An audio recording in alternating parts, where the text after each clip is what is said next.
Bonjour, l'école d'ingénieurs Lessie-Gélec, qui est située au Technopole du Madrier, au sud de Rouen, se trouve dans l'actualité parce que son directeur général devient le président de l'UGEI, l'Union des grandes écoles indépendantes. On parle de ce mandat national qui est nouveau pour lui, on parle aussi bien sûr de Lessie-Gélec.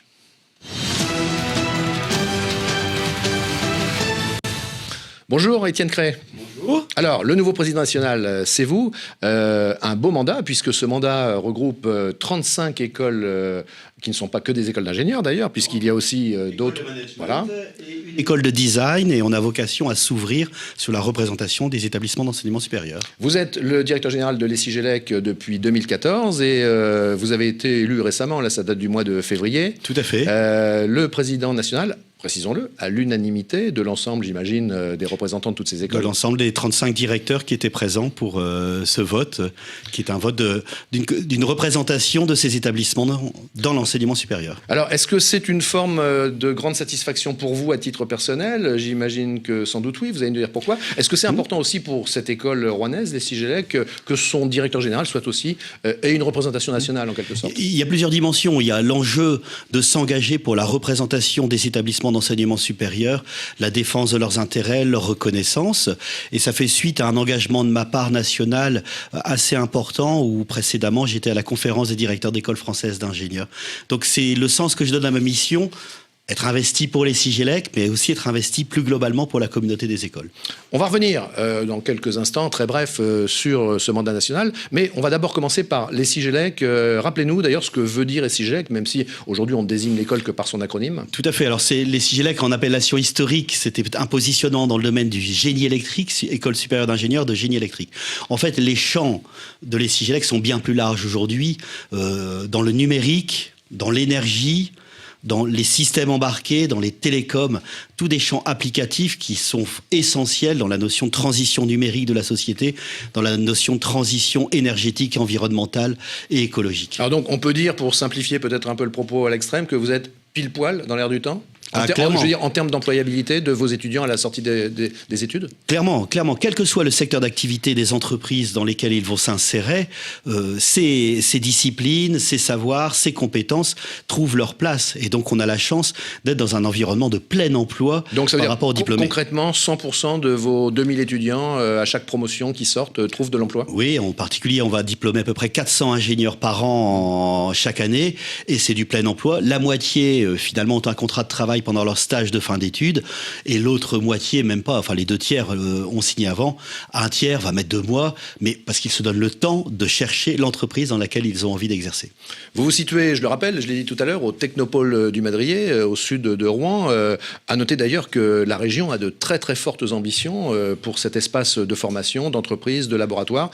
Il y a un investissement d'un grand nombre de millions d'euros, je me souviens plus de 300 millions d'euros. Oui, on parle de 300 millions d'euros. C'est un magnifique projet auquel nous adhérons. Je suis aussi vice-président du campus Sciences et Ingénierie Rouen-Normandie. Pour nous, c'est essentiel. Il y a la région, mais également la métropole et la ville de Rouen qui sont conscients de ces enjeux. L'enseignement supérieur à Rouen doit être attractif, reconnu, identifié.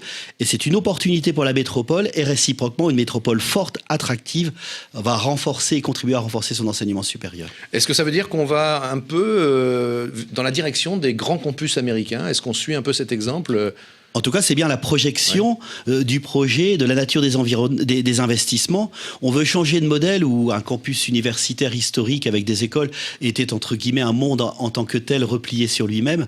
Maintenant, un campus est un campus ouvert, inscrit dans la cité, dans lequel on étudie, on travaille, on vit, on s'accomplit. On se détend aussi. Hein, on se détend, bien évidemment. Comme dans les campus américains, je crois que dans le projet, il y a restaurant, salle de sport. Restaurant, salle de vie, salle de sport, lieu de rencontre, espace de coworking.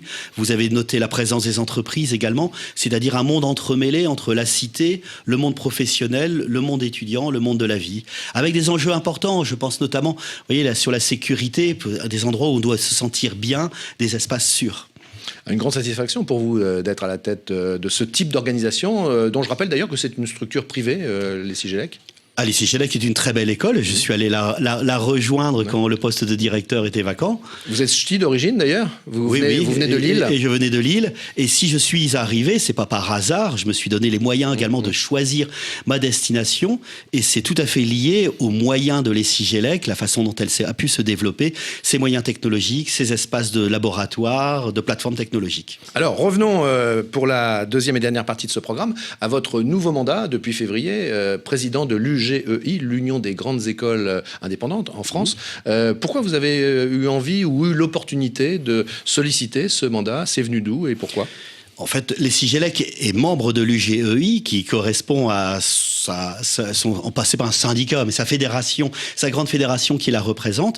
Et donc, je m'y suis engagé, je suis rentré dans le bureau, j'ai pris la vice-présidence. Il y aura une présidence tournante. Alors, c'est un mandat de 2 ans, renouvelable une fois, donc ce qui permet d'inscrire un peu son action dans la durée. Donc, chacun y passe. Oui, alors tout le monde n'a pas forcément velléité à s'y engager à ce niveau-là. Mais vous, ça correspondait à une forme d'appétence ? Tout à fait, ça correspond à une forme d'appétence. C'est également, et ce qui m'a été reconnu, un des intérêts, c'est que je connais l'ensemble du monde de l'enseignement supérieur, qu'il soit public et privé, et donc les ministères associés, ce qui permet d'interagir d'autant plus facilement.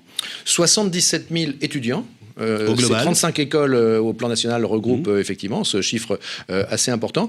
C'est pas un peu l'effet village gaulois, le fait de se dire on est indépendant, on se regroupe et on gère un peu notre petite communauté ? Non, c'est pas la logique. Non. La logique, c'est certes, on a des statuts associatifs, donc une particularité sous la forme juridique en termes d'établissement, mais notre enjeu, c'est pas de nous replier sur nous-mêmes et de ne défendre que des intérêts corporatistes. C'est au contraire de pouvoir exister dans un paysage global qui est celui de l'enseignement supérieur et qui est bien plus important que cela. Au moins on doit représenter peut-être 20% d'une offre. Concrètement, les objectifs de la mission du président Étienne Crey pour ce mandat de 2 ans, quels sont-ils ? Vous vous fixez quoi comme... Alors, ils sont plusieurs. Le fait que... Parce que c'est pas toujours acquis par défaut qu'on nous reconnaisse notre plein rôle et entier dans la mission de formation. On est quelque part en accompagnement de la puissance publique qui n'a pas les moyens de former tous les jeunes sur des formats publics et on est une vraie utilité. Vous voyez vous, en tant que président, qu'est-ce que vous avez envie de faire ? Finalement, quelle trace vous avez envie de laisser au terme de ces 2 ans ? Alors, plusieurs dimensions. Il y a le fait que les diplômes qui soient délivrés par nos établissements puissent être reconnus plus facilement de façon légale par l'État et pas toujours devoir passer devant des tutelles d'autres établissements. Voilà. Premier point. Il y a un second point qui est un gros enjeu, c'est la structuration de l'enseignement supérieur privé à l'échelle européenne, pour qu'il puisse y avoir des échanges de bonnes pratiques, de mutualisation, et que tout ceci soit reconnu comme une puissance en tant que telle qui a sa profonde utilité en Europe.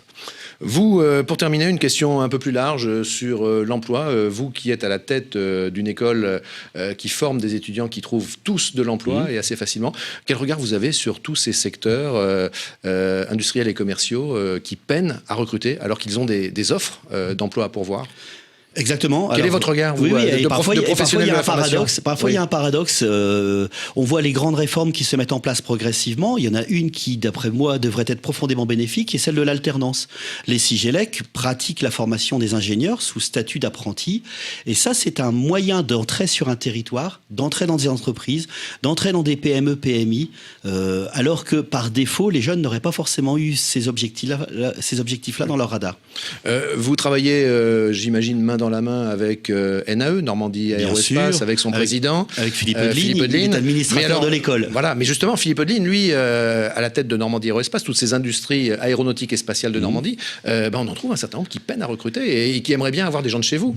Oui, alors il n'y a pas seulement des ingénieurs, parce que les ingénieurs se placent bien dans les entreprises. Après, il y a différents niveaux de qualification. Donc on a des enjeux de positionnement également, parce que la France a besoin d'ingénieurs, mais pas seulement. Et donc de la revalorisation des métiers qui sont parfois au niveau baccalauréat, et la voie d'apprentissage est une voie très noble, et il ne faut pas le contester, et des diplômes intermédiaires sur lesquels nous travaillons. Alors c'est une réalité. Les ingénieurs, c'est vrai, irriguent bien les entreprises. Voilà, écoutez, on a fait le point, Étienne Crey, sur ce nouveau mandat de président de l'Union des grandes écoles indépendantes, et puis ça nous a permis de rappeler d'ailleurs que vous êtes au cœur d'un très beau technopole qui devrait prendre de l'ampleur à la faveur d'ailleurs de la dynamique d'attractivité et aussi économique de la métropole Rouen-Normandie. Ce qui est essentiel pour nous. Merci, à bientôt pour un prochain Push News.